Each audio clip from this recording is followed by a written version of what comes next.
October 12, 1971. Gene Vincent dies alone in a cheap California hospital, his body destroyed by years of alcohol abuse and neglect, his legendary limp finally still. The man who created the blueprint for rock rebellion, who transformed a Navy injury into iconic swagger, who proved that being broken could be beautiful, takes his final breath at 36 with only $200 to his name and memories of glory that feel like someone else's life. The wounded king of rockabilly lies forgotten in a sterile room far from the stages where his limp became legendary, far from the screaming crowds who once worshipped his damaged electricity. Vincent Eugene Craddock, the farm boy who became Gene Vincent, the injured sailor who became the black leather rebel, discovered that rock and roll could make you immortal but couldn't keep you alive. But who was this man whose death barely made the newspapers, though his influence shaped every rebel who followed? How does a crippled Navy veteran from rural Virginia transform disability into dangerous sexuality, pain into poetry, weakness into the wildest sound ever captured on vinyl? Gene Vincent proved that rock and roll was freedom, but freedom came with a price he spent his entire adult life paying. The limp that made him famous began with shattered bones in a motorcycle accident that nearly killed him at 20. But perhaps Gene Vincent was always destined to be wounded by poverty, by circumstance, by the very music that saved him from obscurity only to destroy him through excess. He sang because he had to, because music was the only thing that kept him alive, until music became the thing that killed him. This is the story of the first true rock and roll outlaw, the man who made rebellion look beautiful and danger sound like salvation. Gene Vincent didn't just perform rock and roll, he embodied it, bled it, died for it, or the wounded warrior who limped across stages worldwide, spreading the gospel of electric guitars and teenage rebellion, proving that sometimes the most powerful artists are those who refuse to hide their damage. To understand how a broken farm boy became the king of rockabilly, we must first travel to the Virginia countryside where poverty and dreams collided in ways that would echo through every power chord ever played. February 11th, 1935. Vincent Eugene Craddock enters the world in Norfolk County, Virginia, during the depths of the Great Depression when hope itself seems rationed and dreams feel like luxuries that working families cannot afford. The Craddock household, Ezekiah, Mary, and eventually 6 children, embodies rural Southern survival. Hard work, harder times, and the kind of resilience that comes from understanding that tomorrow might be worse than today. The Virginia of Gene's childhood is a place where tradition weighs heavier than possibility, where young men are expected to follow their fathers into farming or factory work, where stepping outside prescribed roles is viewed with suspicion bordering on hostility. Music exists in the Craddock home, but it's the music of church and family gatherings, gospel, country, the sanctioned sounds of a community that values conformity above individual expression. Gene's earliest memories are soundtracked by his mother's hymns and his father's occasional harmonica playing after long days in the fields. But even as a child, Gene is drawn to sounds that exist outside his family's musical traditions. Radio broadcasts from distant cities bring whispers of something different. Blues, jazz, early country music that carries hints of rebellion and possibility that the Virginia countryside seems designed to suppress. School provides structure but little inspiration for Gene, whose restless energy seems incompatible with classroom discipline and rural expectations. Teachers notice intelligence but struggle with a student whose attention drifts toward imaginary stages rather than agricultural lessons. Gene learns early that he exists in 2 worlds, the practical realm of family survival and farm work, and the expanding universe of musical possibility that grows stronger with each radio broadcast. The defining moment of Gene's childhood arrives not through music but through violence, A serious leg injury sustained in a teenage accident introduces him to pain as a constant companion, but also teaches him that physical limitations can be transformed into distinctive characteristics if approached with the right attitude. The limp that results from inadequate medical treatment becomes Gene's first lesson in turning weakness into strength, damage into identity. This early encounter with permanent physical limitation shapes Gene's understanding of himself and his place in the world. Rather than viewing his injury as something to hide or overcome, Gene begins to understand that being different, even being damaged, can become a source of power if presented with sufficient confidence and aggression. The wounded warrior persona that will later make him famous begins forming during these teenage years when Gene learns to weaponize his own vulnerability. Music enters Gene's life as salvation disguised as rebellion. The radio brings sounds from Memphis, Nashville, and Chicago, voices that speak to something hungry and restless in Gene's spirit. Hank Williams, Ernest Tubb, and early rhythm and blues artists demonstrate that music can be a vehicle for expressing emotions that polite society prefers to keep hidden. His first guitar arrives like a weapon designed specifically for his hands. Scraped together from money earned through farm work and small jobs, the instrument becomes Gene's means of channeling frustration, pain, and ambition into something that might be called art. He teaches himself to play with the intensity of someone who understands that music might be his only escape from a life of predetermined limitations. By his late teens, Gene has developed a playing style that reflects his personality. Aggressive, unpolished, emotionally direct. He doesn't seek technical perfection but authentic expression. Understanding instinctively that in music, as in life, honesty matters more than polish. The songs he writes and the covers he performs carry an edge that sets them apart from the more conventional country music popular in his area. But Gene's musical ambitions exist alongside the practical reality of needing to earn a living in post-war America. The Korean War offers opportunity for escape from rural Virginia, and Gene enlists in the Navy in 1952, seeking adventure, steady pay, and perhaps the chance to encounter different musical influences in distant ports. Military service represents both opportunity and constraint, structure and travel, but also conformity and limitation.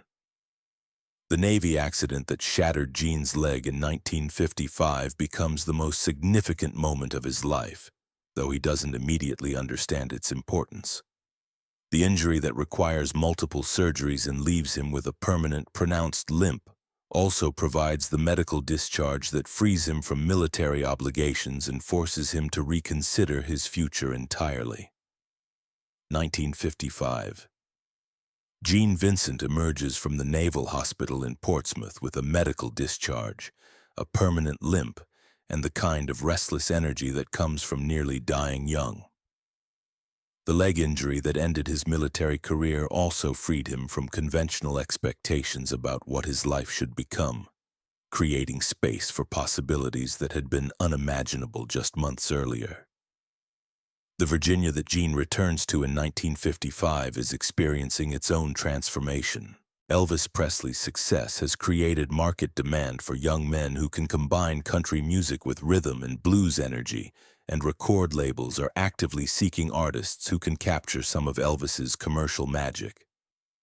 Gene's combination of rural authenticity, physical distinctiveness, and natural rebelliousness makes him exactly what the emerging rockabilly market is demanding.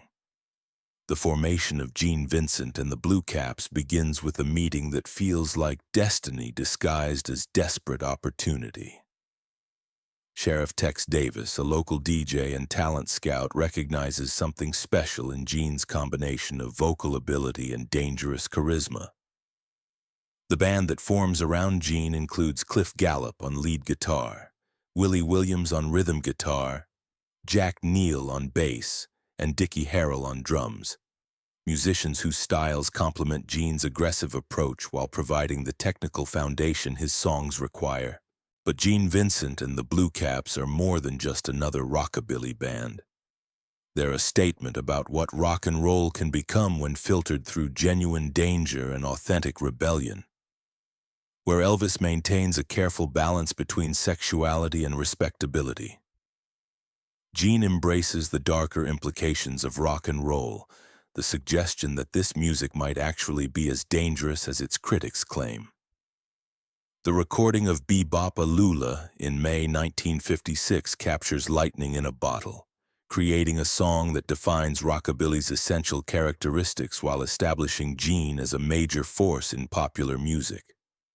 The song's combination of aggressive rhythm, sexual suggestion, and Gene's distinctive vocal style creates something unprecedented. Rock and roll that sounds genuinely threatening rather than merely playful. The success of Be-Bop-A-Lula is immediate and overwhelming. The song sells over 2 million copies, reaches number 7 on the Billboard pop charts, and establishes Gene Vincent as a legitimate rival to Elvis Presley in the rapidly expanding rockabilly market.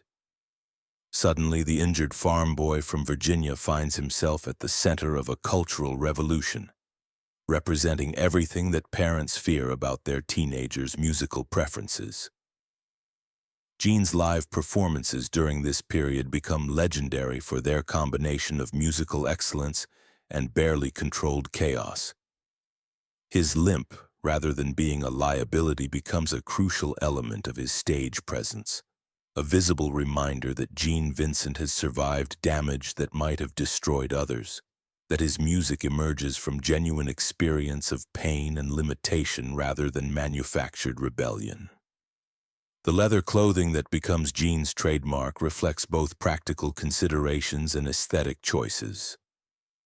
The black leather jacket, pants, and accessories serve as armor against the physical demands of performance while creating a visual image that suggests danger, sexuality, and rebellion. Gene's appearance becomes a template for rock and roll outlaws, influencing fashion choices that extend far beyond music into broader cultural expressions of youth rebellion. But success also brings pressures that Gene is not entirely prepared to handle. The music industry of the 1950s demands constant touring, relentless promotion, and the kind of personal availability that leaves little space for private life or emotional recovery.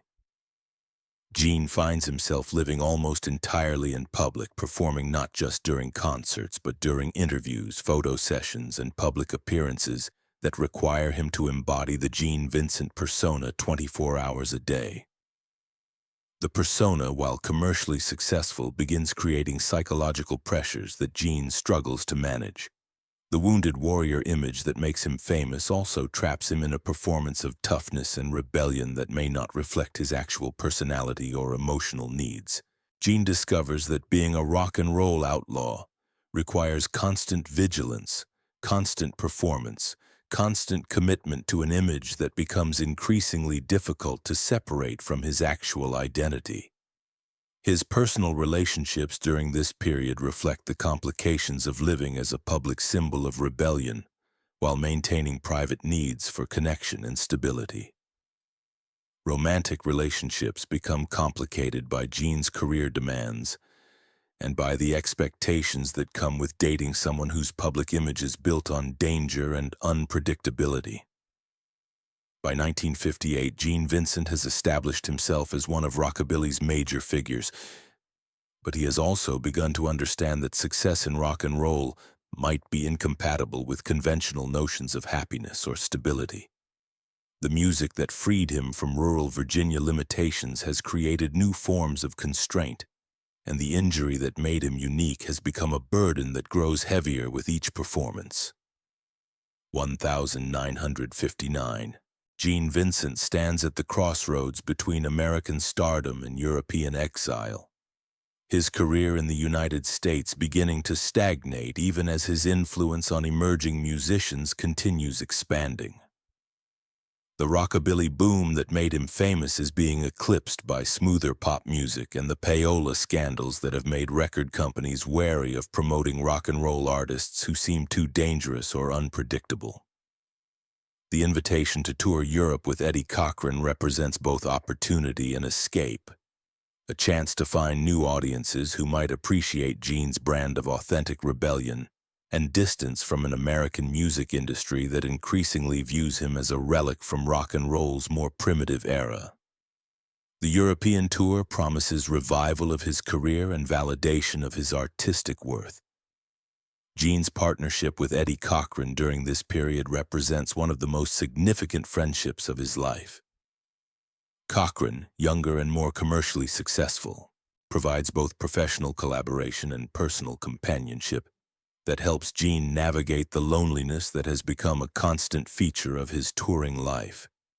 Their musical styles complement each other perfectly, Gene's raw aggression balanced by Eddie's melodic sophistication. The European audience's response to Gene Vincent and Eddie Cochran reveals something important about the international impact of American rock and roll. While American teenagers may be moving towards softer, more palatable pop music, European youth are hungry for the authentic rebellion that Gene represents. His performances in England particularly create scenes of hysteria that recall the early days of rock and roll in America. But the European tour also brings pressures that test Gene's physical and emotional resilience. The demanding schedule, combined with the ongoing pain from his leg injury and the constant pressure to maintain his rebellious image, leads Gene to increasingly rely on alcohol as medication for both physical discomfort and psychological stress. What begins as social drinking gradually evolves into something more systematic and necessary. The relationship between Gene's injury and his stage persona becomes more complex during this period. The limp that made him distinctive now causes constant pain that makes performing increasingly difficult, but it also remains central to his visual appeal and audience connection. Gene finds himself trapped between the physical limitations of his body and the professional demands of his career. His songwriting during the European period reflects his growing awareness that he may be living on borrowed time, both physically and professionally. Songs like My Heart and Important Words reveal an artist wrestling with questions about mortality, legacy, and the price of living a life dedicated entirely to rock and roll rebellion. The wounded warrior is beginning to understand that his wounds may be more serious than he initially realized. The European music press's treatment of Gene during this period reveals both admiration for his artistry and concern about his apparent decline. Journalists note his continued ability to electrify audiences while also commenting on his obvious physical deterioration and erratic behavior. Gene becomes a figure of both celebration and pity, the authentic rebel whose authenticity is destroying him. His relationships with other musicians during the European tour provide glimpses of Gene's personality away from the demands of performance. Colleagues describe someone who is genuinely kind and supportive despite his public image of danger and unpredictability, but who also seems increasingly isolated by the demands of maintaining his persona and managing his physical limitations. As 1960 approaches, Gene Vincent has achieved international recognition as one of rock and roll's most influential figures, but he has also begun to understand that influence and happiness may be incompatible goals. The European tour that revived his career has also revealed the extent to which his success depends on a physical and emotional performance that becomes more difficult to sustain with each passing month. The stage is set for the most tragic moment of Gene's life, an accident that will end his partnership with Eddie Cochran and begin Gene's long decline from international star to forgotten pioneer.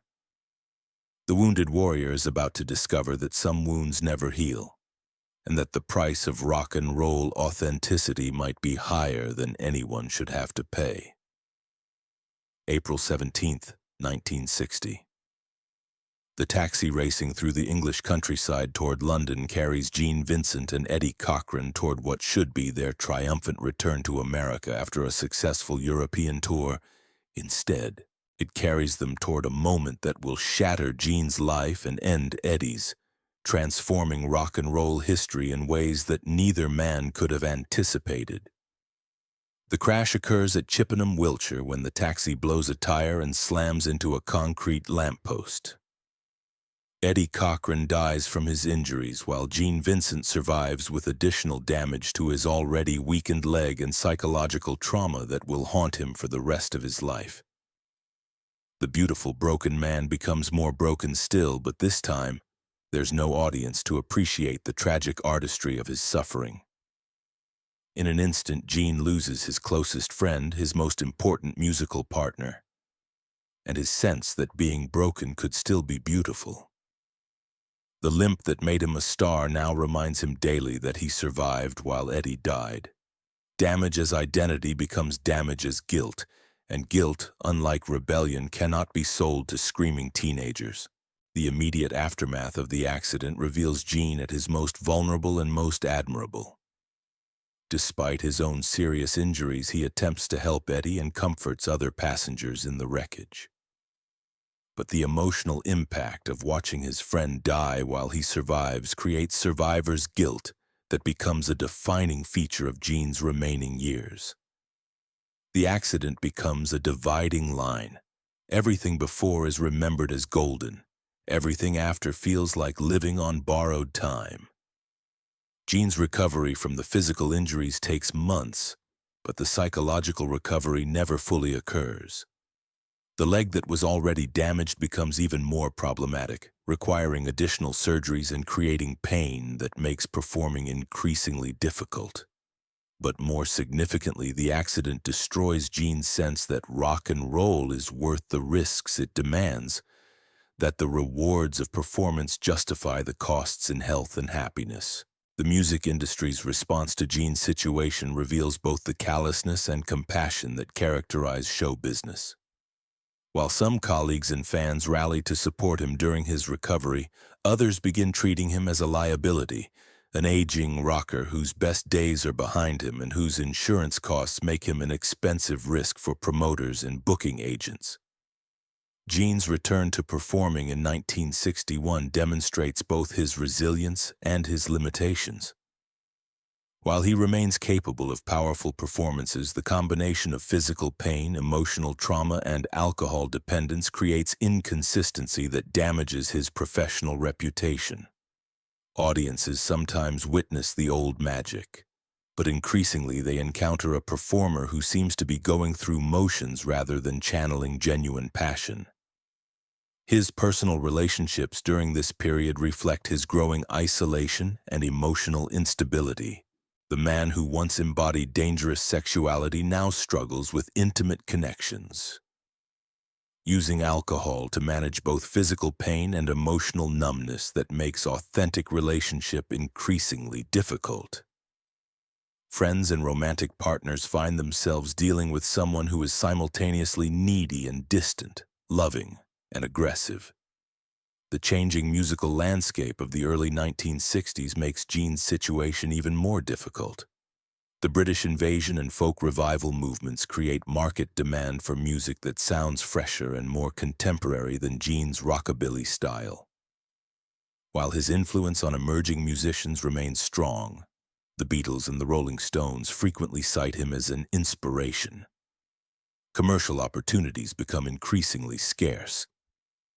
Gene's attempts to adapt his style to changing musical fashions result in recordings that often lack the authenticity and power that made his early work so compelling.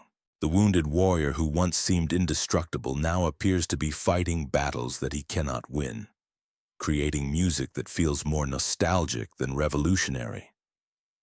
The spontaneity and danger that defined his best work become difficult to access when filtered through the professional requirements of adapting to new trends. Financial pressures begin mounting as Gene's earning capacity declines while his medical expenses increase. The rock and roll lifestyle that seemed glamorous during his peak years becomes a source of stress and limitation when income becomes unpredictable and health problems require constant attention. Gene finds himself accepting lower-paying gigs and less prestigious venues while dealing with the psychological impact of obvious career decline. His drinking during this period progresses from pain management to psychological necessity, creating a cycle where alcohol temporarily relieves both physical discomfort and emotional distress while ultimately making both problems worse. The same self-medication strategy that helps Gene cope with immediate challenges creates long-term problems that further limit his professional and personal options. By the mid-1960s, Gene Vincent has become a cautionary tale about the price of rock and roll authenticity. But he remains an artist capable of moments that remind listeners why he was once considered one of music's most important figures. The wounded warrior continues fighting, but the battles are increasingly with his own limitations rather than with external obstacles to his success. 1965. Gene Vincent attempts another comeback, but this time the obstacles seem insurmountable. His once powerful voice shows signs of strain from years of hard living. His leg causes constant pain that affects his stage movement, and the music industry has largely moved beyond the style that made him famous. Yet Gene continues performing because rock and roll remains the only language he speaks fluently, the only context in which he feels fully alive. The club circuit that becomes Gene's primary venue during this period reflects both the democratic nature of rock and roll and the harsh realities of career decline.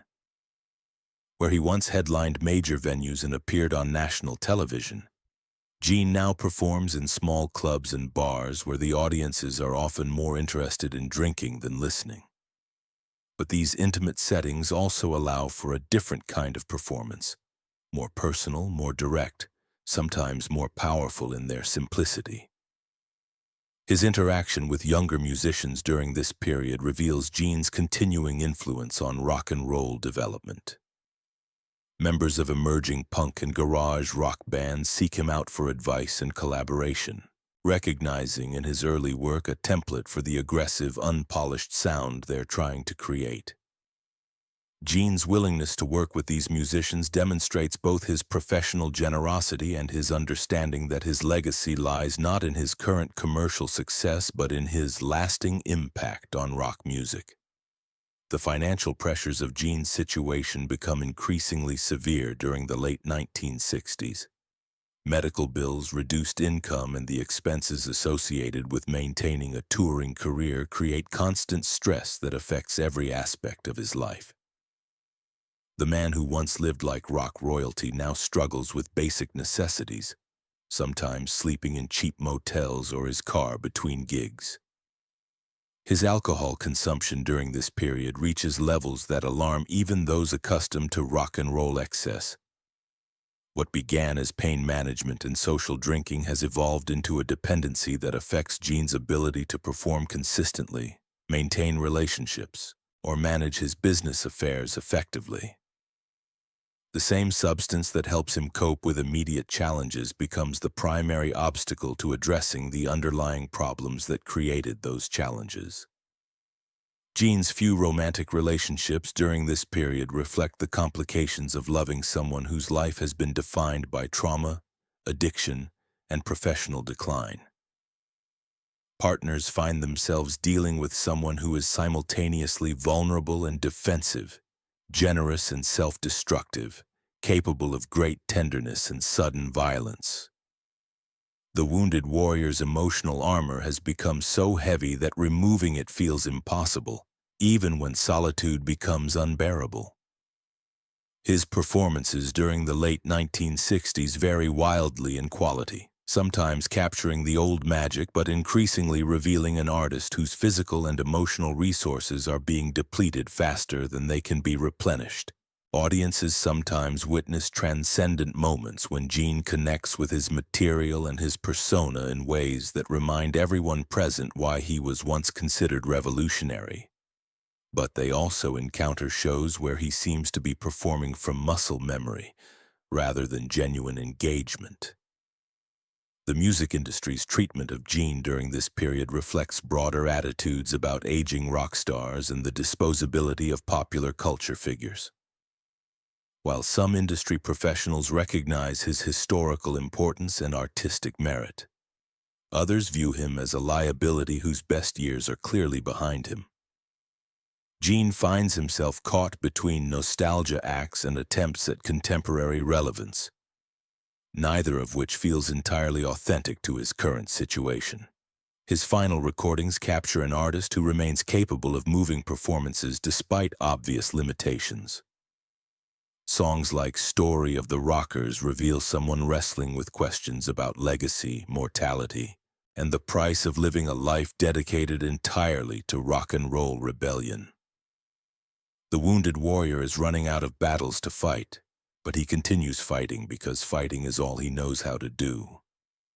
By 1970, Gene Vincent has become a living reminder of rock and roll's capacity for both creation and destruction. His continuing influence on younger musicians proves that his artistic contributions remain vital, but his personal decline demonstrates the costs that such contributions can exact. The man who proved that weakness could become strength is discovering that some forms of damage cannot be transformed into power. October 12, 1971. Gene Vincent dies in a Newhall, California hospital, his body finally succumbing to complications from years of alcohol abuse and the accumulated damage of living hard for 36 years. The official cause of death is listed as bleeding ulcers, but those who knew Gene understand that he died from the same forces that made him great. The refusal to accept limitations, the commitment to authentic expression regardless of consequences, the wounded warrior's determination to keep fighting long after the war was lost. The circumstances of Gene's death reflect the tragic arc of his entire life. He dies alone, nearly broke, in a public hospital far from the stages where he once commanded thousands of fans. The man who created the template for rock and roll rebellion exits the world with little fanfare, his passing barely noted by the media outlets that once celebrated his every move. But Gene's death also reveals the strange economics of artistic legacy. While he dies with almost no money, his influence on popular music is immeasurable. The aggressive guitar style he pioneered, the combination of country and rhythm and blues that defined rockabilly, the wounded rebel persona that influenced everyone from John Lennon to Sid Vicious. These contributions far exceed any commercial success he might have achieved. The immediate response to Gene's death from the music community reveals the depth of respect he commanded among fellow musicians, even as his commercial appeal had long since faded. Artists ranging from Jeff Beck to members of Led Zeppelin acknowledge their debt to Gene's innovations, recognizing him as a crucial link between early rock and roll and the harder sounds that would define rock music in the 1970s and beyond. His funeral is attended by a small group of family members, friends, and musicians who understood Gene's importance even when the broader music industry had largely forgotten him. The service reflects Gene's own preferences, simple, honest, without the kind of manufactured sentiment that he had always avoided in both his music and his life. He is buried in Eternal Valley Memorial Park in Newhall, his grave marked with a simple stone that lists his name and dates without reference to his musical achievements. The reassessment of Gene Vincent's career that begins shortly after his death reveals an artist whose influence far exceeded his commercial success. Music historians and critics begin recognizing him as one of rockabilly's most important figures, someone whose innovations shaped the development of rock music in ways that weren't fully appreciated during his lifetime. The wounded warrior's battle for recognition continues even after his death. The establishment of Gene Vincent fan clubs and tribute bands in the years following his death demonstrates the lasting appeal of his music and persona. Musicians continue covering his songs and citing his influence, proving that his combination of authentic rebellion and musical innovation remains relevant to new generations of performers seeking to capture some of the danger and excitement that he brought to rock and roll. His influence on punk rock becomes particularly significant as that movement develops during the mid-1970s. The aggressive, unpolished sound that Gene pioneered, combined with his wounded outlaw image, provides a template for punk musicians seeking to reclaim rock music's rebellious spirit from the progressive and commercial excesses that had made it respectable and safe. The documentary films and biographical books about Gene's life that appear in subsequent decades struggle with the challenge of presenting his story honestly, without either romanticizing his self-destructive behaviors or diminishing his artistic achievements.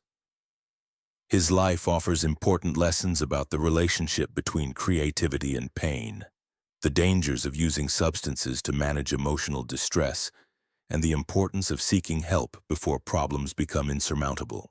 Research into addiction and trauma treatment sometimes references Gene's case as an example of how untreated psychological wounds from military service and personal tragedies can manifest in self-destructive behaviors that ultimately prove fatal. His story anticipated many of the issues that would later be recognized as post-traumatic stress disorder, demonstrating the need for better support systems for veterans and others dealing with serious emotional trauma. Educational programs about music history now include discussions of Gene's contributions alongside frank conversations about the personal costs of rock and roll lifestyle choices. These programs attempt to honor his artistic legacy while using his tragic decline as a teaching tool for young musicians who might face similar challenges with substances and mental health issues. The continued popularity of Gene's music on streaming platforms and in film soundtracks demonstrates that his songs have achieved a form of immortality that eluded him personally. New listeners discover Be-Bop-A-Lula and Race with the Devil without necessarily knowing the tragic circumstances of their creator's life, proving that great art can transcend the conditions of its creation. Music therapy programs sometimes use Gene's early recordings in sessions with individuals struggling with physical disabilities, recognizing that his transformation of injury into stage presence can inspire others to find strength in their own limitations. His example demonstrates that physical damage doesn't have to define someone's possibilities if they're willing to work creatively with their circumstances. The debates that continue surrounding Gene's legacy — was he a victim of industry exploitation and societal indifference, or someone whose personal choices led to predictable consequences — reflect broader societal struggles to understand addiction as a complex disease rather than simple moral failure. His story offers no easy answers but provides a compelling case study in how talent, trauma, and addiction can intersect in devastating ways. Gene Vincent's grave continues to attract visitors from around the world who leave guitar picks, vinyl records, and handwritten notes as tributes to someone whose music continues providing soundtrack for their own rebellions and recoveries. The simple headstone bears only basic information, but the true memorial to his life exists in the countless musicians he inspired and the fans who still find courage in his songs. The ultimate tragedy of Gene Vincent's story is not that he died young, but that he died before receiving full recognition for his contributions to American music and culture. The outsider who transformed disability into distinctive artistry, who proved that authentic rebellion could be more powerful than manufactured image, who demonstrated that rock and roll could be both dangerous and beautiful, deserved better support during his lifetime. His final gift to those who loved his music may be the hard-earned wisdom that artistic talent, no matter how extraordinary, cannot protect someone from the destructive power of addiction and untreated trauma. But his life also demonstrates that even the most troubled individuals can create beauty that outlasts their pain, art that transforms personal suffering into universal inspiration. The wounded king of rockabilly may have lost his final battle, but the war he started continues in the work of every musician who chooses honesty over safety, authenticity over acceptance, and creative truth over commercial compromise. Gene Vincent proved that being broken could be beautiful, that limitations could become strengths, and that sometimes the greatest artists are those who refuse to hide their damage. In the end, Gene Vincent achieved something that money cannot buy and fame cannot guarantee. He created music that continues speaking to the wounded warriors in every generation, offering proof that pain can be transformed into power, that outsiders can become kings, and that rock and roll at its best remains the most powerful language for expressing everything that cannot be said in polite conversation. The limp that made him legendary finally ended, but the revolution he started with his wounded swagger continues echoing through every power chord, every rebellious gesture, every moment when someone chooses to transform their damage into something beautiful and dangerous and true.